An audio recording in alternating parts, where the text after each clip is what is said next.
Le Premier ministre Ala Mayalina a annoncé le 13 juin devant le Parlement une légère baisse du prix d'essence de 30 francs CFA et le gasoil de 20 francs CFA. Cette mesure entre en vigueur ce lundi 17 juin. Notre équipe a fait le tour des stations de la ville de N'Djamena. Les détails dans un instant. Dans un communiqué publié le 12 juin dernier, la Direction générale de la police nationale accorde un délai de 2 semaines aux usagers d'être en règle par rapport à leurs documents afférents. Passé ce délai, une commission mixte chargée de contrôle des pièces afférentes sera mise sur pied. La réaction des usagers au micro de Tchad Info TV. Lors de sa présentation du programme politique le 13 juin, le nouveau Premier ministre Ala Mayalina a affiché la volonté du Tchad à organiser la Coupe d'Afrique des Nations à l'horizon 2034. Cela est-il possible? Élément de réponse dans ce journal.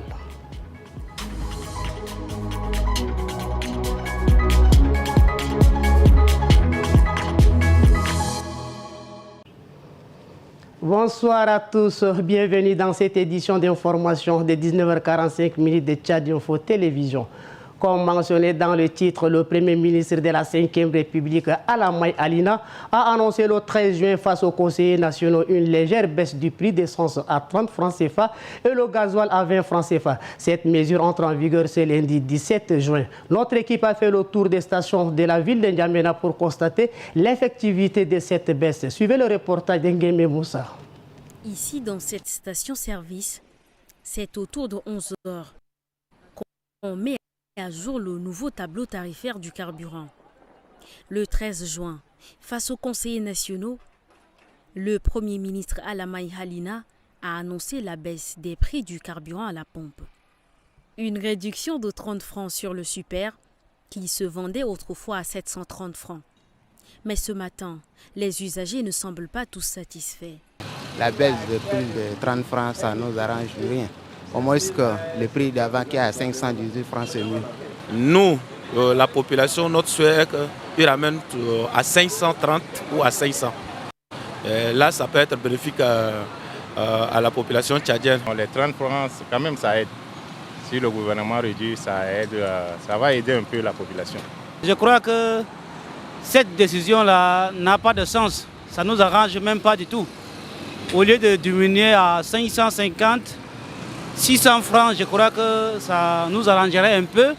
Si de l'autre côté, on s'attelle à mettre en exécution la décision du chef du gouvernement, ici, comme dans la plupart des stations-service, on traîne encore les pas. Et la raison est simple. On nous a dit de diminuer le prix. Il n'y a pas eu de nous donner un délai un peu avancé pour qu'on puisse épuiser ce qu'on a dans notre kit. Parce qu'on a acheté avec un prix élevé, pas avec le prix que le gouvernement vient de dire. On ne peut pas faire aujourd'hui, on peut faire baisser 20 francs, c'est trop. Tu vas l'essence de la 5 francs ou 10 francs seulement. Pas plus que ça. C'est ça notre souci.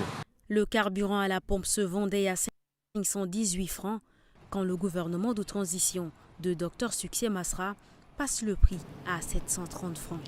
Une spéculation qui a fait grand bruit. À travers un communiqué publié le 12 juin 2024, la Direction générale de la police nationale accorde un délai de 2 semaines aux détenteurs des engins à 4 roues ou plus pour régulariser leurs documents de leur voiture.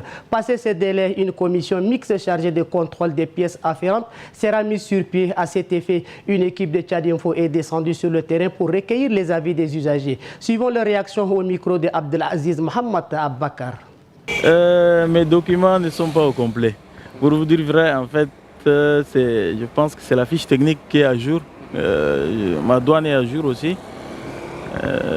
C'est l'autre, l'assurance. L'assurance est terminée, je ne l'ai pas encore renouvelée. Mais je compte aller quand même. Il a jusqu'à le 25 juin pour se mettre à jour, comme l'exigent les autorités. Dans un communiqué, la police et la douane nationale ont sommé les détenteurs des engins à 4 roues d'actualiser les pièces afférentes, notamment le dédouanement, le permis de conduire, la fiche technique, l'assurance. En 2 semaines, ce délai ne fait pas l'unanimité. Le délai de 25, ça ne nous permet pas, franchement dit. Pourquoi? Parce que ça nous prend du temps. Moi, un délai de 1 mois, ce sera bon. Ça ne nous arrange pas. Donc il faut que le gouvernement revoie sa décision. Et même s'il s'agit de faire même là, il faut voir alléger certaines choses pour que la population bénéficie avec eux. C'est bien de faire ces documents de véhicule et tout ça, mais il faut aussi essayer un peu de prolonger la date pour les autres, pour ceux qui ne sont pas encore prêts, de se préparer et faire le document de véhicule. Et pour mettre en application cette décision, une force mixte sera composée de la police et des militaires.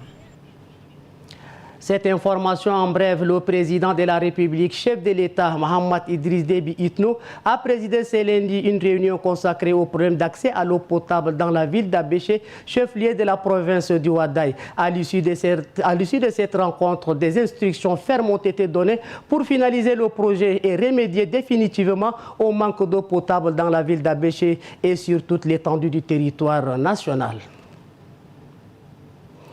Autre chose à présent, retrouvez l'actualité en bref dans ce journal de ce lundi 17 juin. 4 informations sont condensées. Elles portent la voix de Rassom Mordim Leila.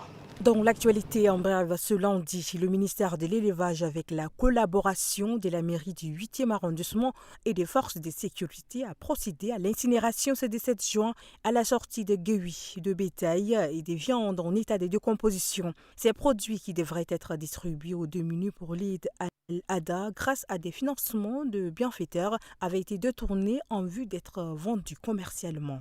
Environ 26 familles ont quitté le camp de réfugiés de Carrefour pour s'installer au palais du sultan de Darsila à cause de la famine. Selon une source, ces réfugiés ont été recueillis de la frontière du Soudan depuis le mois de mars par le HCR et ne trouvaient aucune assistance alimentaire au camp. Ils demandent au HCR et au gouvernement du Tchad de leur venir en aide car leur situation est critique.